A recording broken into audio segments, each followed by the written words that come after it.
আন্তর্জাতিক বিনিয়োগ সম্মেলনের উদ্যোগ নিয়েছে বাংলাদেশ। আগামী বছরের এপ্রিলে ঢাকায় এ মেলা অনুষ্ঠিত হবে। এতে অংশ নেবেন সারা বিশ্বের বিনিয়োগকারীরা। এ সম্মেলনে অংশ নিতে পারেন ধনকুবের ইলন মাস্ক। দায়িত্বশীল একাধিক সূত্রের বরাতে এ তথ্য জানা গেছে। সূত্র জানিয়েছে, সরকার ইলন মাস্কের উপস্থিতি নিয়ে খুবই আশাবাদী। ইতোমধ্যে তার জ্যেষ্ঠ নিরাপত্তা উপদেষ্টা ঢাকা সফর করেছেন। বিশ্ব অর্থনীতিতে ইতোমধ্যে নতুন নজির স্থাপন করেছেন ইলন মাস্ক। সংবাদ মাধ্যম ব্লুমবার্গের তথ্যমতে বিশ্বের প্রথম ব্যক্তি হিসেবে তিনি ৪,০০০ কোটি বা $400 বিলিয়ন সম্পত্তির মালিক হয়েছেন। তার প্রতিষ্ঠিত কোম্পানি হল টেসলা ও স্পেস এক্স।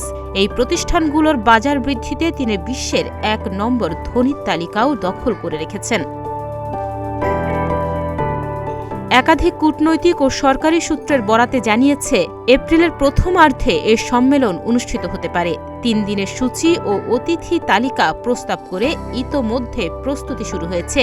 দেশ ও বিদেশের কোনো কর্মসূচি যাতে প্রধান উপদেষ্টা ড. মোহাম্মদ ইউনূসের বিনিয়োগ সম্মেলনের সূচিকে বিঘ্নিত করতে না পারে, তার জন্য আগেভাগে বিষয়টি তার বিবেচনায় উপস্থাপন করা হয়েছে।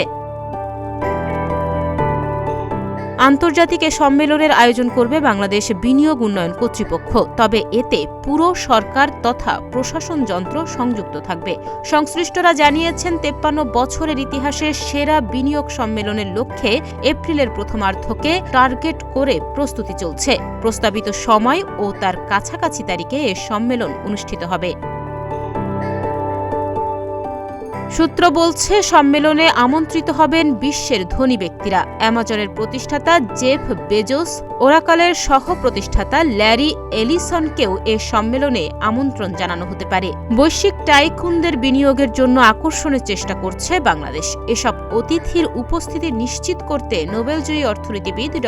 মোহাম্মদ ইউনূসের গুড অফিস ব্যবহারের চিন্তা করেছে বিডার।